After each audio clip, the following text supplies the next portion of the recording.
ही trade घेणार आणि त्याच्यानंतर माझी ट्रेड मी कंप्लीट करणार. आयदर माझं स्टॉप लॉस हिट होईल, आयदर माझं टार्गेट हिट होईल. दोन्हीपैकी एक गोष्ट करणं खूप गरजेचं आहे. तर आता दुसरी एक गोष्ट, आपण प्रॅक्टिकल एक्झाम सुद्धा पाहणार आहोत. दुसरी एक गोष्ट अशी की जेव्हा तुम्ही मल्टिपल टाइम फ्रेम अनालिसिस करता आणि एक ट्रेड प्लॅन करता, तर त्याच्यानंतर तुम्ही तो ट्रेड प्लॅन केल्यानंतर त्या प्लॅनला स्टिक राहणं खूप गरजेचं आहे. जोपर्यंत त्या प्लॅनला तुम्ही स्टिक राहताल तोपर्यंत तुम्हाला कोणतीही अडचण येणार नाही. आणि दुसरी गोष्ट महत्वाची असते ट्रेडमध्ये, रिस्क मॅनेजमेंट. जर मी ट्रेड एखादी प्लॅन करतोय आणि माझं कॅपिटल XYZ कॅपिटल माझं आहे आणि मला एक साधारणतः 5% पर्यंत मी रिस्क कॅल्क्युलेट करू शकतो. 5% रिस्क जर मला घ्यायची असेल माझ्या कॅपिटलवर, तर मला क्वांटिटी त्याप्रमाणे मॅनेज करावं लागेल. तर रिस्क मॅनेजमेंट खूप महत्वाची आहे. 5% म्हणजे 5% तुम्हाला रिस्क ठेवणं गरजेचं आहे. 5% पेक्षा जास्त जर गेली तर तुम्हाला तिथं लॉस सुद्धा ऑफर होऊ शकतो. आणि कधी कधी असे सुद्धा सपोर्ट अँड रेजिस्टन्स एरिया असतात की ज्या ठिकाणी कधी कमी क्वांटिटीमध्ये तर कधी फुल क्वांटिटीमध्ये असा सुद्धा तुम्हाला प्लॅन करावा लागतो. तर आपण ते चार्टवर पूर्णपणे पाहणार आहोत आणि त्याच्या अगोदर आपण कोणकोणत्या टाईपचे ट्रेड प्लॅन करतो ते एकदा पाहणार आहोत. जे काही टाइम फ्रेम वापरले जातात तर ते मी सर्व इथं लावलेले आहेत. तुम्ही त्याचा स्क्रीनशॉट काढू शकता, जेणेकरून कोणत्या टाइम फ्रेमला आपण काम करायचंय. आपल्याला विकली ट्रेड प्लॅन करायची आहे, डेली ट्रेड प्लॅन करायची आहे, का इंट्राडे, का अजून कोणती स्कॅल्पिंगची ट्रेड आपल्याला प्लॅन करायची. आता याच्यामध्ये जो मी डेली टाइम फ्रेम दिलेला आहे तो ऍज अ इंट्राडे असं तुम्ही म्हणू शकता त्याला, कारण डेली टाइम आणि इंट्राडे एकच आहे. इंट्राडे मध्ये आपण ती ट्रेड फक्त आणि फक्त एक दिवसासाठी ठेवतो. आता पूर्णपणे एकदा रिव्हिजन करून घेऊया. आता जो एक नंबरला जो मंथली टाइम फ्रेम दिलेला आहे मी तो तुम्हाला एक्झिक्युशन डेली टाइम फ्रेमवर करायचंय. ती तुमची ट्रेड जी आहे ती काही दिवसांपर्यंत चालणार आहे. म्हणजे जास्तीत जास्त ती ट्रेड तुम्ही 30 दिवसापर्यंत सांभाळू शकता किंवा त्या कॅलेंडर मंथसाठी. दुसरं आहे वीकली ट्रेड प्लॅन. म्हणजे वीकली म्हणजे काय, त्या आठवड्यासाठी मला ट्रेड प्लॅन करायची, तर त्याचा कालावधी राहील तुमचा एक आठवड्याचा. त्यानंतर तिसरा टाइम फ्रेम येतो डेली किंवा इंट्राडे. म्हणजे ती ट्रेड मी आज घेणार आणि आजच काढणार, मी ती कॅरी फॉरवर्ड नाही करणार. त्यानंतर चौथा भाग येतो स्कॅल्पिंग किंवा छोट्या टाइम फ्रेमवर जे तुम्ही काम करता, 5 मिनिट 3 मिनिट किंवा त्याच्यापेक्षा कमी, तर त्याला आपण म्हणतो स्कॅल्पिंग. हे स्कॅल्पिंगची जी ट्रेड आहे ती मॅक्झिमम तुमची एक ट्रेड 15 मिनिटापर्यंत तुम्ही ठेवू शकता. एका कॅन्डलमध्ये 15 मिनिटाच्या तुमची ती ट्रेड फिनिश होऊन जाते. तर अशा पद्धतीने हे टाइम फ्रेम आहेत आणि हे टाइम फ्रेम यूज करून तुम्ही तुमची ट्रेड प्लॅन करू शकता, जेणेकरून तुमची ॲक्युरेसी वाढेल आणि मार्केटमध्ये एक्झॅक्ट काय चाललंय याची तुम्हाला माहिती होईल. तर आपण एकदा आपल्या स्क्रीनवर जाऊया. चला भेटूया आता स्क्रीनवर. तर चला आता आपण चार्टवर पाहूया महत्वाच्या गोष्टी काय आहेत त्या. सगळ्यात पहिले 4 पॅटर्न्स तुम्हाला लक्षात ठेवायचे. पहिला पॅटर्न आहे एक एम पॅटर्न जो टॉपला बनतो. दुसरा आहे डब्ल्यू पॅटर्न जो बॉटमला बनतो. तिसरा आहे head and shoulder pattern, head and shoulder pattern. त्याच्यामध्ये तुम्हाला इन्व्हर्टर हेड अँड शोल्डर आणि रेग्युलर हेड अँड शोल्डर असे 2 प्रकार आहेत. इन्व्हर्टेड हेड अँड शोल्डर म्हणजे जो खाली बनतो त्या ठिकाणी जसा बनलेला आहे, याचा ब्रेकआउट झाल्यानंतर तुम्हाला याच्या हेड एवढं टार्गेट वरती भेटतं आणि तिथं ते कंपल्सरी बुक केलंच पाहिजे. आणि रेग्युलर जो हेड अँड शोल्डर असतो तो टॉपला बनतो, ज्याच्यामुळं तुम्हाला एक अंदाज येतो की मार्केट कुठपर्यंत खाली तुम्हाला त्या ट्रेंडवर तुम्ही घेऊ शकता. त्याच्यानंतर डब्ल्यू पॅटर्न हा कायम बॉटमला बनतो. बॉटम फॉर्मेशन करतो आणि हा जितक्या मोठ्या टाइम फ्रेमवर बनल तितका जास्त इफेक्टिव्ह असतो. As same as M pattern हा कायम टॉपला बनतो. कधी पण वरच्या साईडला तुम्हाला एम पॅटर्न जर बनताना दिसलं तर अलर्ट होऊन जायचं. तिथून पुढं एक फॉल तुम्हाला नक्की भेटणार आणि तोही जितक्या मोठ्या टाइम फ्रेमवर असेल तितकं जास्त इफेक्टिव्ह राहणार. छोट्या टाइम फ्रेमवरचा तो कमी इफेक्टिव्ह राहतो, पण मोठ्या टाइम फ्रेमवरती तुम्हाला जास्त इफेक्ट देतो. तर चला आता आपण चर्चा करूया मल्टिपल टाइम फ्रेम अनालिसिसची. चार्टवर आपण सगळं पाहूया.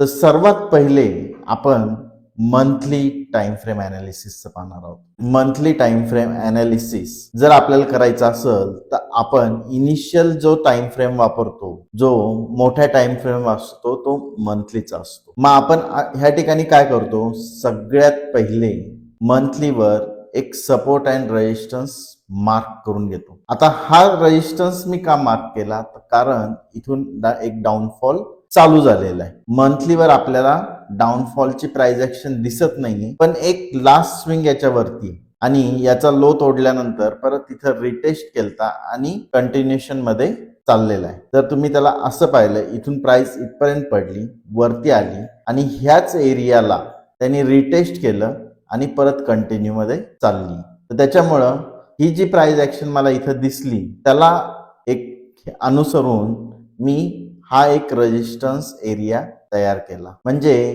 हा याच्यावरती प्राइस कंटिन्यू परत वरती जाऊ शकली नाही, म्हणून हा माझा रेजिस्टन्स एरिया. आणि अशाच पद्धतीने एक सपोर्ट एरिया मार्क करायचा. आता मला जवळचा सपोर्ट एरिया जो आहे तो हा ब्रेकआउट दिसतोय. एक 2 ते 3 महिने प्राइस इथं जवळ आली, हॉल्ट केली, इथून खाली पाडायचा प्रयत्न केला, प्राइस ऍक्शन बनवायचा प्रयत्न केला, पण नेक्स्ट कॅन्डलनी पूर्णपणे हा एरिया ब्रेच आउट केला आणि हळूहळू मार्केट वरच्या साईडला आलेलं आहे. तर हा आपल्यासाठी सपोर्ट झाला, सपोर्ट एरिया झाला आणि हा रेजिस्टन्स एरिया झाला. तर आपल्याला एक कळालं की मार्केट रेजिस्टन्स वरून निघालंय आणि ते सपोर्ट पर्यंत येणार आहे, पण प्राइस ही अजून सपोर्टच्या जवळ नाही, ही रेजिस्टन्स पासून निघालेली. तर आपल्याला काही इथं ट्रेड प्लॅन करायसाठी सगळ्यात पहिले ट्रेंड काय, तर ट्रेंड पाहून आपण त्याच्यानंतर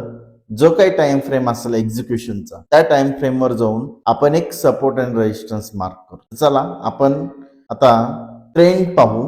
ट्रेंडसाठी आपण वीकली कॅन्डल वापरणार आहोत, कारण आपण मंथलीचं अनालिसिस करत आहोत. मग मंथलीच्या अनालिसिस प्रमाणे आपण वीकली कॅन्डलला as a trend intermediate time frame म्हणून, म्हणजे एक्झिक्युशन आणि मोठ्या टाइम फ्रेमच्या मधला जो टाइम फ्रेम येतो त्याला इंटरमिडिएट टाइम फ्रेम म्हणतात, ज्याच्यावर आपण प्राइस कुठं चालली आणि प्राइस ऍक्शन काय बनते आणि प्राइस कुठं जायचा प्रयत्न करते हे आपल्याला चित्र क्लिअर होतं. तर ह्या ठिकाणी निफ्टीचे करंट लेवल जर पाहिलं गेलं तर आपल्याला इथं प्राइस एक लोअर लो आणि हाय लोअर हाय हे फॉर्मेशन दिसतंय. म्हणजे प्राइस इथून पडली, फर्स्ट लो बनला, त्याच्यानंतर परत वरती आली, लोअर हाय बनला, ह्या हाय पेक्षा कमी हायर हाय बनला आणि प्राइस परत कंटिन्युएशन मध्ये आली, त्याच्यानंतर कंटिन्यू होताना आपल्याला दिसती. इथं एक दुसरा लोअर हाय बनला आणि हा याच्यापेक्षा एक लोअर लो बनला. म्हणजे आपला ट्रेंड काय झाला, डाऊन ट्रेंड. मग आपल्याला ह्या चार्टवर लक्षात आलं की ट्रेंड जो कन्वर्ट झालाय तो आपला डाऊन ट्रेंड मध्ये कन्वर्ट झालेला आहे. तर चला आता आपल्याला जी काही प्लॅनिंग करायची आहे एक्झिक्युशन टाइम फ्रेमवर, आपल्याला जे काही सपोर्ट अँड रेजिस्टन्स मार्क करायचे ते आपल्याला डाऊन ट्रेंडिंग प्राइस ऍक्शन प्रमाणेच आपल्याला ट्रेड प्लॅन करायची. तर चला आपण आता एक्झिक्युशन टाइम फ्रेमवर जाऊ. या केसमध्ये आपला एक्झिक्युशन टाइम फ्रेम हा डेलीचा असणार. तर इथं तुम्ही जर पाहिलं तर मार्केटनी जेवढे जेवढे स्विंग हायज बनवलेले ते आपण ॲज अ रेजिस्टन्स म्हणून घेतो. आता इथे एक स्विंग हाय, इथे एक स्विंग हाय, इथे एक स्विंग हाय होता आणि हा एरिया ब्रेकआउट झाल्यानंतर एक स्विंग लो नवीन लागलेला आहे. तर चला आपण इथे ट्रेड प्लॅन कशी केली असते. आता समजा नेक्स्ट वीक साठीच आपल्याला इथं ट्रेड प्लॅन करायची, तर आपला जवळचा रेजिस्टन्स जो आहे, आता हा तर मंथली टाइम फ्रेमवरचा आहे, आपल्याला एक आयडिया येण्यासाठी आपण ह्याच हे घेऊ, त्यालाच खाली घेऊ. इथून जर पाहिलं तर लास्ट टाइम प्राइसनी रिॲक्शन देऊन प्राइस वरती गेली होती. प्राइस इथून वरती गेली, परत थोडी खाली आली, एक हायर लो बनवला आणि प्राइस परत एकदा वरती गेली. ह्या कॅन्डलला एक एक्स्ट्रीम मुवमेंट झाली, प्राइस वरती पण गेली आणि खाली पण आलती. तर ह्या कंडिशन मध्ये आपल्याला एक तर निगेटिव्ह प्राइस ऍक्शन, आयदर आपला सपोर्ट किंवा रेजिस्टन्स ब्रेक होणारी लेवल जर आपल्याला भेटली तर आपण त्या ठिकाणी निगेटिव्ह ट्रेड घेऊ शकतो. उदाहरणार्थ ह्या केसमध्ये जर ह्या लोच्या खाली जेव्हा पण कॅन्डल क्लोज होईल तेव्हा आपल्याला इथं एक प्राइस वरती गेली, परत खाली आली, परत वरती गेली आणि थर्ड टाइम जेव्हा इथं एम पॅटर्न बनताना दिसला तर आपल्याला इथं एक ट्रेड एंट्री करायसाठी चान्स भेटला. त्याच्यानंतर मार्केट गॅप डाऊन ओपन झालं, खाली गेलं आणि जो काही आपलं टार्गेट होतं ते आपलं ह्या सपोर्टचं होतं. ह्या सपोर्ट पर्यंत आपण प्रॉफिट बुकिंग जी होती ह्या सपोर्टला होती. मग इथं आलं ते प्रॉफिट बुकिंग झालं आणि त्याच्यानंतर नेक्स्ट ट्रेड आपल्याला त्या ठिकाणी पाहायला भेटली.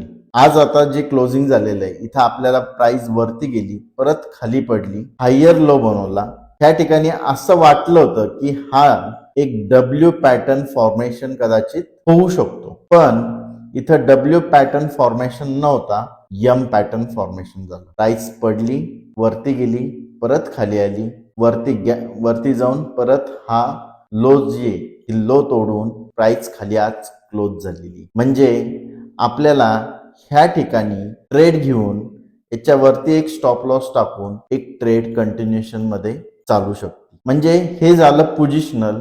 ही ट्रेड जी आहे आपण एक कॅलेंडर मंथ पर्यंत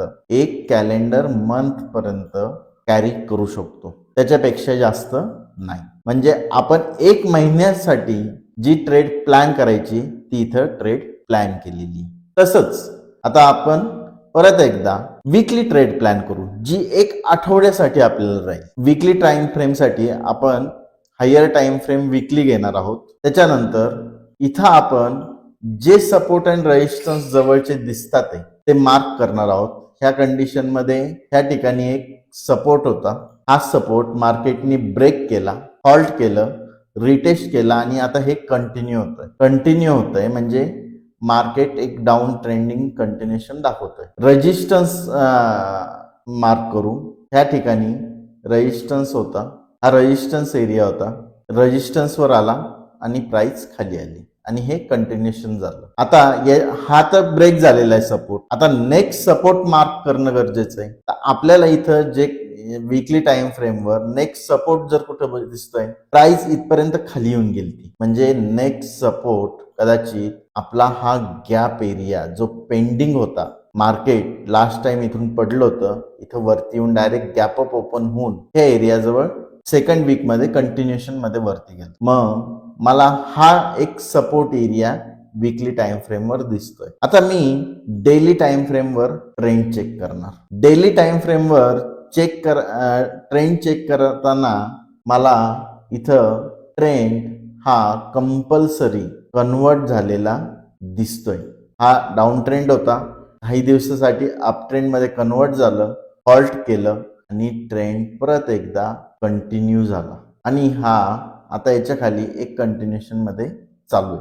मार्केट काही दिवस इथं थोडं साईडवेज गेलं, त्या ठिकाणी साईडवेज गेलं, त्याच्यानंतर हा जो ब्रेक झाला त्याच्यामध्ये हे कंटिन्युएशन मध्ये येत आहे. आता आपण एक्झिक्युशन टाइम फ्रेमवर जाऊ. एक्झिक्युशन टाइम फ्रेमवर आपण 1 तासाचा टाइम फ्रेम वापरतो. आता 1 तासाच्या टाइम फ्रेमवर जर तुम्ही पाहिलं तर मार्केट त्या ठिकाणाहून गॅप डाऊन ओपनिंग झाली, म्हणजे हा area as a resistance area होता. आता माझ्याकडे डाटा जास्त नाहीये चार्टवरती, त्याच्यामुळं आपण खालचे सपोर्ट हे करू शकत नाही, पण इथं ट्रेड जी बनतीये ती ट्रेड याच्या खाली आपल्याला कन्फर्म सेलिंगची एक ट्रेड कन्फर्म होती आणि ती ट्रेड आता कंटिन्युएशन मध्ये आहे. असंच आपण जर अजून छोट्या जसं इंट्राडे साठी आपण टाइम फ्रेम वापरतो, डेली टाइम फ्रेम, हवरली ट्रेंड साठी इंटरमिडिएट टाइम फ्रेम आणि एक्झिक्युशन टाइम फ्रेम 15 मिनिटं. 15 मिनिटावर पण आपण सपोर्ट अँड रेजिस्टन्स मार्क करून अशा पद्धतीने एक चांगलं काम करू शकतो, जेणेकरून आपल्याला एक चांगली ट्रेड भेटू शकते आणि त्या ट्रेडमध्ये एक चांगला प्रॉफिटही होऊ शकतो. कारण हे सर्व जे काय आहे ते प्राइस ऍक्शनच्या बेसिसवर आहे. विदाऊट प्राइस ऍक्शन मार्केटमध्ये काम व्यवस्थित करता येत नाही आणि प्राइस ऍक्शन मध्ये जो पण परफेक्ट होईल आणि मल्टिपल टाइम फ्रेम अनालिसिस मध्ये त्याला मार्केट सोपं जातं, त्याला प्रॉफिट कमवायला कोणत्याही प्रकारे अडचण येत नाही. आणि काही पॅटर्न्स वगैरेवर तुम्ही जर लक्ष दिलं, जे पॅटर्न्स तुमच्यासाठी चांगल्या पद्धतीने काम करतात, ते पॅटर्न तुम्ही जर जाणून घेतले तर अजून तुमचं अनालिसिसची लेवल अप होऊन जाईल. मार्केटमध्ये price action, multiple time frame analysis